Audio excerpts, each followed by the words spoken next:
इथून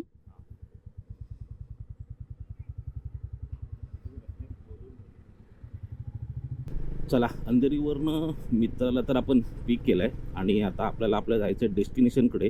ते म्हणजे तुम्हाला आता थंबनेलवरनं कळलंच असेल की आपण कुठे चाललो आहे. आपण चाललो आहे पालघरमध्ये. पालघरमध्ये वांड्री म्हणून एक लेक आहे, त्या लेकला चाललो आहे. तर संडेला खास काय करायचं, राईड करायचा मूड होता म्हणून आपला हा प्लॅन ठरला की कुठे जायचं. तर जायचं ठरलं मग पालघरला वांड्री लेक आहे, चांगली जागा आहे, तिकडे जायचं असं ठरलं. अंधेरीला आलो, मित्राला पिक केलं आणि आता आपण आपल्या वांड्री लेकच्या मार्गाने निघालो आहे. आणि हा आता टच झालो आपण हायवे. आता डायरेक्ट सरळ सरळ पालघर गाठायचं आहे पहिलं.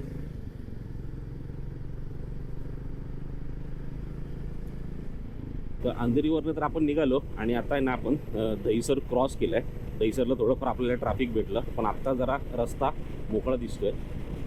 ॲक्च्युली काय झालं ना, आम्हाला सकाळी 6 वाजताच निघायचं होतं, पण थोडी गडबड झाली आणि मलाच लेट झालं, त्याच्यामुळे पुढचा प्रोग्राम जरा खोळंबला आपला. हे थोडं आता इथे ब्रिजचं काम चालू झालं आहे, त्याच्यामुळे हे डायव्हर्जन वगैरे आहे ना, म्हणून जास्त ट्रॅफिक होते. तर आजचा व्हिडिओ हा काही मोटो व्लॉग स्पेशल असा नाही आहे. मला राईड करायची होती, राईड एन्जॉय करायची होती, म्हणून आम्ही बाईकने जाण्याचा प्लॅन केला. आणि स्पॉट थोडा असा आउटसाईडचा ठरवला आहे, जिथे आम्हाला प्रायव्हेट व्हेकलच बरं पडलं असतं. छत्रपती शिवाजी महाराज की जय. मस्त स्टॅच्यू आहे.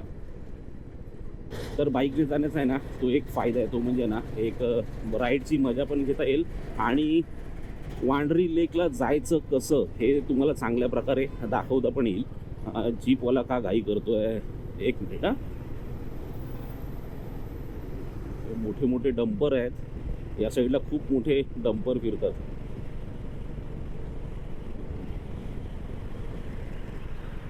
हा बाबा, घाई होती याला. तर मुंबईकडनं पालघर साईडला तुम्ही बघितलात ना, तर ह्या रोडला आहेत ना तुम्हाला बाईक रायडर्स खूप दिसतील. आता ॲक्च्युली आम्हाला लेट झालं आहे म्हणून मे बी आम्हाला कोण दिसत नाही आहे असं असावं, पण या रोडला खूप बायकर्स असतात, आपली राईड एन्जॉय करत असतात. रोड चांगला आहे बऱ्यापैकी इथे, तर इकडे एन्जॉय करायला येतात, राईड करायला येतात इथे बायकर्स. आता बघू, आपल्याला अजूनपर्यंत तरी कुठला बायकर दिसला नाही आहे रायडर. पुढे गेल्यावर दिसेल आणि निश्चित दिसेल, कारण का ह्या रोडला तुम्हाला रायडर्स भेटणार. सो लेफ्ट ठाणे आणि पुणे आपल्याला सरळ जायचं आहे, अहमदाबाद, सुरत या रोडला. या इथल्या ब्रिजचा व्ह्यू आहे ना, मस्त आहे एकदम. हा खूप मोठा ब्रिज आहे. या ठिकाणी जर आपण सकाळी लवकर जर आलो असतो ना आणि सूर्योदय जर दिसला असतं ना, त्यावेळेची लाईटिंग थोडी वेगळी असती, मस्त वाटलं असतं एकदम.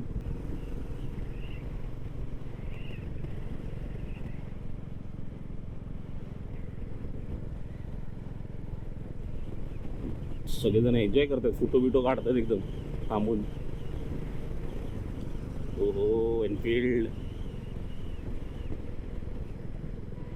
आपण घरातनं निघाल्यापासून ना आपली एक 40 किलोमीटरची राईड झाली. आता कसलं ट्रॅफिक आहे यार, बापरे किती जाम आहे. या सगळ्या मोठ्या गाड्यांमुळे जाम झालं वाटते. त्यात आणि सगळीकडे काम चालू आहे रस्त्याचं. शाळेची पिकनिक, पब्लिक बघा, बाईकवाल्यांना ना जरा पण धीर नसतो. एवढूच्या फुटपाथवरनं गाडी चढवली आहे त्यांनी. ओ, सगळेच चाललेत. मस्त शॉर्टकट मारला रे त्यांनी. इकडे कंटिन्युअस काम चालू असते, कंटिन्युअस, पूर्ण होतच नाही ते वाटते. टोल नाका आलाय कुठला, खानवाडे टोल नाका, खानवाडे टोल प्लाझा. आणि अशा तऱ्हेने विरारमध्ये आपली एंट्री झाली आहे. तर आपण काय करूया ना, मस्तपैकी एक चहाचा ब्रेक घेऊया.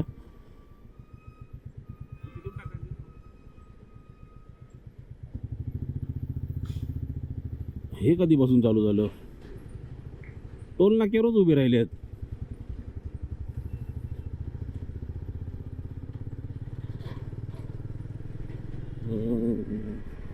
पोलीसवाले मामा फोटो काढायला तयार आहेत.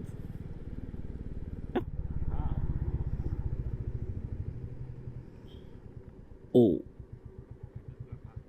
नाही रे बाबा, वडापाव नको,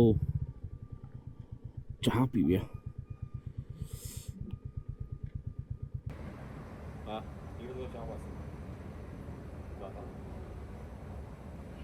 23 मिनिट्स. अजून किती किलोमीटर आहे? 15.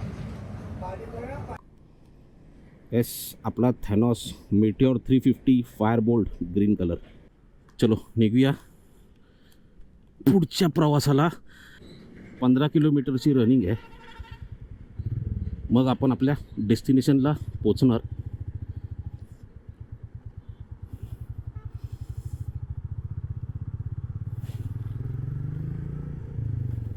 आपण जसं विरार क्रॉस केलं ना, असे कचकचित रोड आहेत एकदम. हे अशा रोडवर राईड करायला ना खूप मजा येते. एकदम सही रोड आहे ते. विरारपर्यंत आपल्याला ट्रॅफिक आणि खूप रोडची कामं भेटली जी कधी संपणारच नाही असं वाटते. पण आता जरा बरं वाटते, म्हणजे उन्हाचा पण त्रास होणार नाही. कारण गाडी कंटिन्यू चालत राहिली ना तर गरम होत नाही, थांबलं की खूप गरम होते, कारण ऊन पण चढत चाललं आहे. तर आपल्याला ना थोडं लेफ्टलाच गाडी ठेवायला लागेल, कारण आपल्याला खाली जाऊन रस्ता सोडून थोडा राईट टर्न घ्यावा लागेल. जो रस्ता जातो वांड्री लेकला, हा जो टर्न आहे ना, हा साधारण आपण जो टोल नाका क्रॉस केला ना, त्या टोल नाका क्रॉस केल्यानंतर अंदाजे 8 किलोमीटरच्या अंतरावर आहे. तर कधी आलात तर एवढी गोष्ट लक्षात ठेवा की लेफ्टलाच गाडी ठेवा, जेणेकरून तुम्हाला टर्न मारून राईट साईडला जायचं हे लक्षात राहील. हे बघा, हा लेफ्ट आहे. ढेकाळे म्हणून एक बोर्ड लावला आहे, तिकडनं आपल्याला लेफ्टला जायचं आहे. रस्ता कंटिन्यू नाही करायचा आहे आणि पुढून आपल्याला ना राईट घ्यायचं आहे. हा बघा, हा राईट आहे.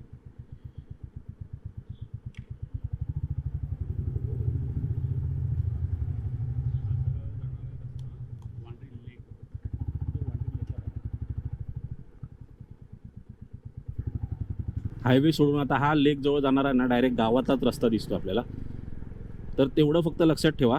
ढेकाळे म्हणून एक बोर्ड होता, ढेकाळे बहुतेक एक गाव आहे ढेकाळे, तोच आपल्याला ब्रिज खालून राईट घ्यायचा आहे. असा जर रस्ता असेल ना तर प्रवासाची मजा काय वेगळीच असते. दोन्ही साईडने झाड आहेत मस्त आणि हा रस्ता शांत एकदम. बिंदास राईड करा. खतरनाक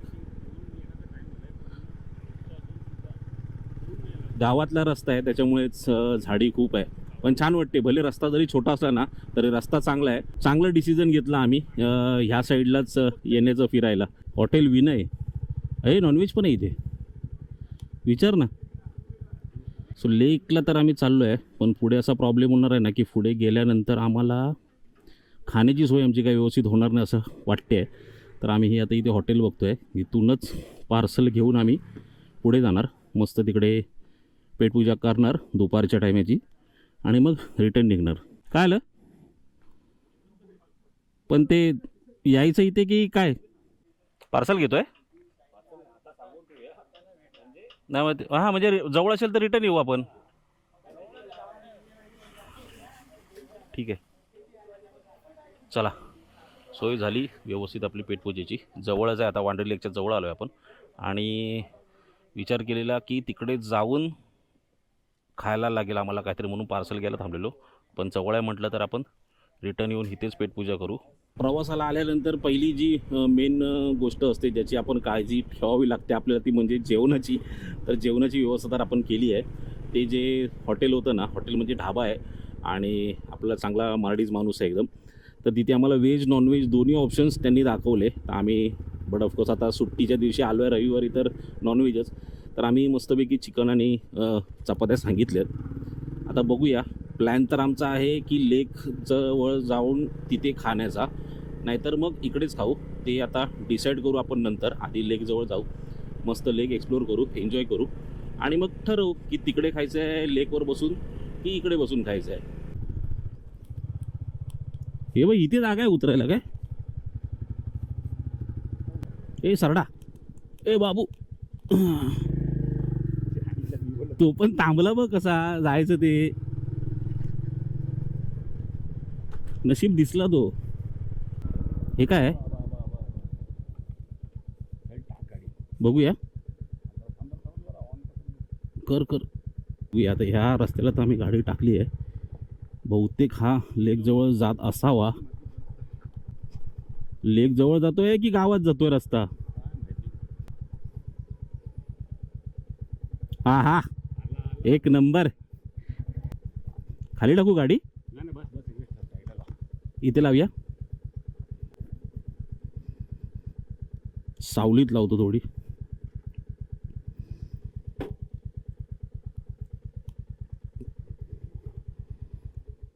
तर मित्रांनो आपल्या डेस्टिनेशनला तर आपण पोचलो आहे. आपला थोडी गडबड झाली इकडे आल्यानंतर.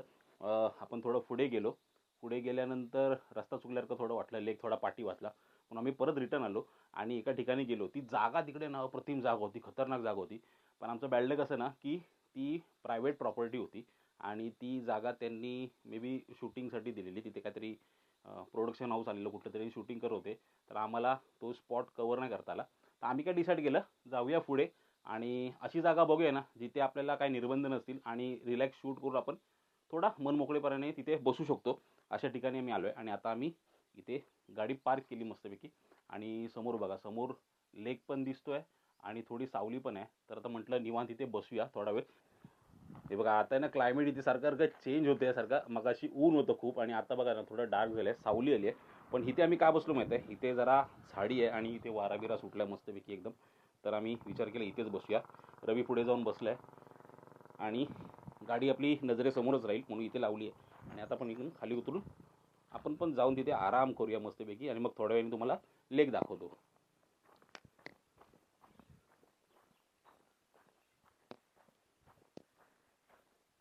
ऊन आलं, परत ऊन आलं, ऊन आलं.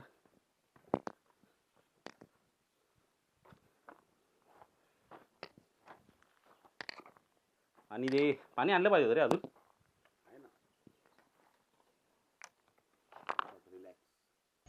तो तिकडे समोर टेंट दिसतोय ना राईट साईडला, इकडे इथे शूटिंग चालू आहे. आम्हाला तिथे जायला भेटलं नाही कारण तो स्पॉट आहे ना एक नंबर होता. तिथून लेक मस्त दिसत होता.